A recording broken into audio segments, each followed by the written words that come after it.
ultimately, at this point, The Rings of Power has proven to be a meh experience.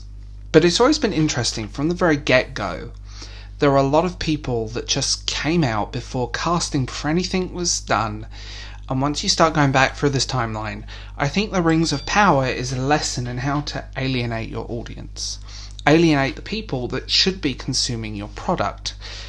To the point that it's almost a playbook that Disney have done and other companies have done. Any criticism that is delivered about the show that has nothing to do with race, gender, whatever, is ist or phobe in some way. From the very get-go, the showrunners started with and two people that only got the job because of J.J. Twatterums, as I call him, the guy that killed Star Trek and Star Wars. The whole playbook was, if you don't like us, if you dare criticize us, we will deflect all the criticism onto things that it's nothing about, which will immediately trigger the sort of more narrow-minded leftists of social media. Twitter needs to die, by the way. And then it will end up becoming this weird attack. It's literally a full lynch mob attack on anyone that criticizes it. Every leak that has come out, everything that people have said, has been true. And at this point, this show is that exercise. We come into it and they immediately put the cast out there. Any criticism on the casting, any criticism on acting or writing that doesn't have to do with race is immediately classed as ist in some way. Then they come in and they start censoring people, good and bad actually. That's the weird irony to this. The censorship of the reviews has been interesting because the flagging system is taking down good reviews as well as negative. That I find very interesting. So the review has to be a certain type of review written a certain way or it's removed. The problem is, the more you censor fans, the more you tell them take away their voice on Amazon, on IMDb, on Rotten Tomatoes and other websites, the more they're going to interact and react and go, well, what the hell?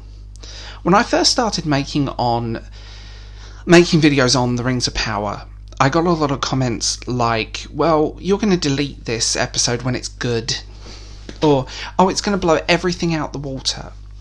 The problem, those comments have progressively dried up, but I do get the comments, you should let people enjoy it in peace instead of being negative. I got one person on Twitter that was an AH supporter coming at me, and I'm like, really? Fake hatred and all of this? Like, I'm not the only one here. Like, seriously. I'm glad you enjoyed it, but there are a lot of people that feel they need to support it, and that's a really sad statement. One of the things that immediately got Tolkien's fans up in arms was, we've written the book that Tolkien never wrote. Now, that statement can be read many ways. Yes, he didn't technically write a book, a narrative fiction on the Second Age. He did write the Silmarillion, which is a history and short stories. You could easily create a show out of that. They're admitting that they also wanted to capitalise on the Game of Thrones, and the last season of Game of Thrones left a bitter taste in people's mouth. The problem with this notion is that they're trying to shoehorn in a socio-political fantasy into an epic fantasy, a high fantasy, and it doesn't work that way. They're two very different genres that don't work very well. They've even borrowed story beats from said Game of Thrones series and character motivations. This series is that lesson of how to alienate the people you're meant to do it. When they started attacking Tolkien fans, when they fired Tom Shippey, when they went through this whole debacle, ghosting Peter Jackson, these are red flags that I think got a lot of people's backs up, and mine included. From the get-go, this series was doomed.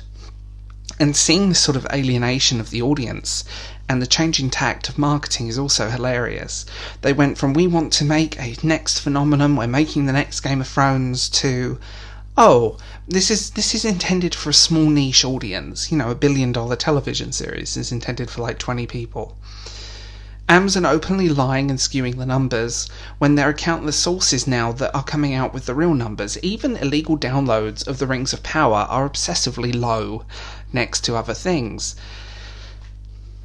The whole idea of this series was meant to kind of set into motion the Second Age, but really, Amazon are now emulating the Fellowship of the Ring. The story beats, the characters, even the way it's edited, are emulating the Fellowship. And I get they needed to fill in and change things because narrative fiction in a book versus narrative fiction on screen is a massively different way of storytelling. Things are changed, sometimes to utilise an actor more, sometimes to give them a bit more agency, sometimes just to clean things up slightly, because one thing that can take 50 pages in a book will take 2 seconds on screen. But to attack your audience, to go after them, to call them names, to do this list, this playbook that Disney have done, starting with the Star Wars stuff, has been fascinating to witness. The paid shills have not helped by making this show look even worse. When your Twitter account has existed since a month before the premiere of the first season, and all of your tweets are basically algorithm bait, there are red flags there. You're either a bot or you're being paid.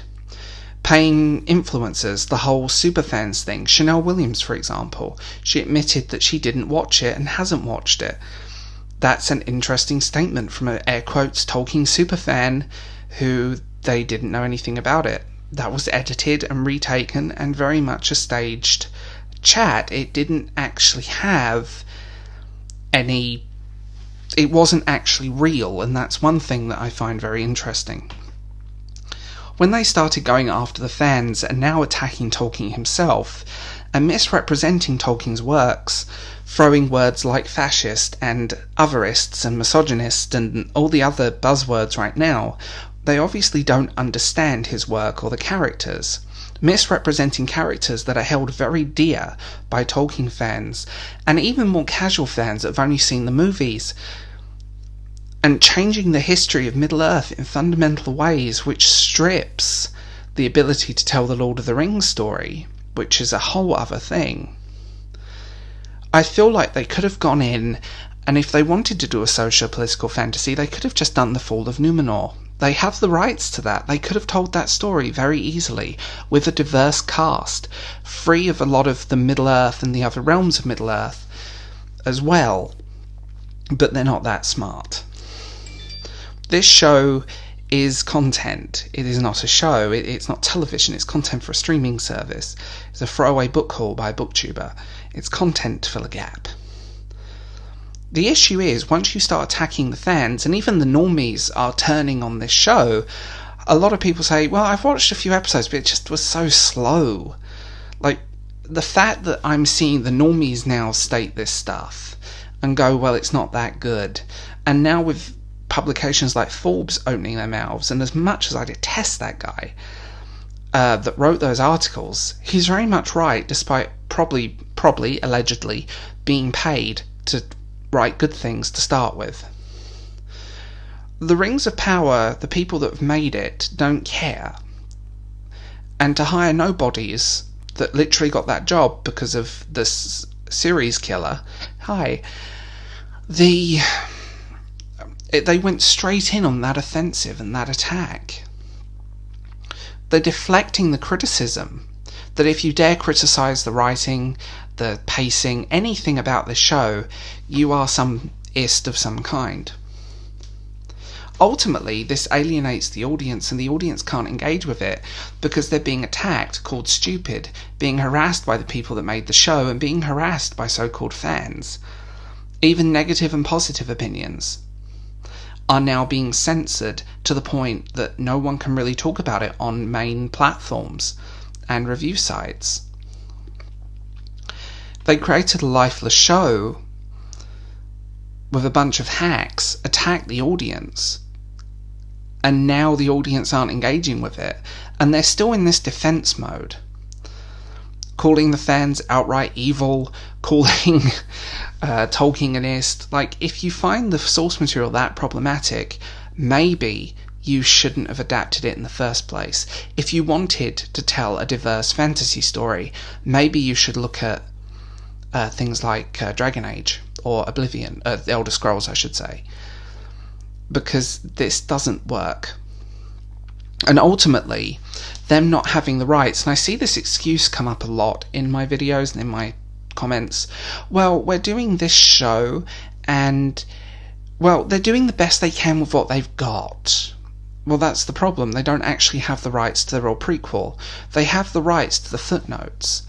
A footnote, the appendices in the back of the book. Yes, I have problems saying that word, don't at me. And that's a problem that they are really gunning for here. So, instead of actually trying to buy the source material, they also blamed the Tolkien estate, which is another way of getting Tolkien fans enraged. Ultimately, once you start attacking the audience and the people that this show should have been for to start with, that's when you have a problem. That's when the whole thing just blows up in your face. If you criticise anything about this show, you get labelled. I've had the most fascinating comments because of it, and people immediately just commenting within the first 5 seconds, and they're a copy and paste comment. You're either being paid by Amazon or you're a bot, and bots can be pretty good now.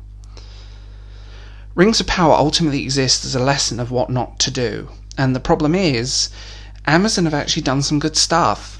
The terminal list was phenomenal. They can do it, but to put a bunch of talentless hacks with Twitter at their fingertips to attack people, create a show that ultimately is lifeless, soulless cash-in, that emulates 2 other things, that ultimately bastardizes the work to the point the history of Middle-earth doesn't exist, and ultimately saying to the people that don't, even people that are casual fans, F off if you have any problems with this. Fans aren't the problem, it's you. And ultimately, the people defending this are also the problem for this series. They don't look very good, they're usually joke accounts, and ultimately, it goes to show that it doesn't matter how much money you throw at something, if an audience doesn't want to engage with it, they're not going to engage with it. It's simple. So tell me what you think in the comments below, and I will talk to you guys later.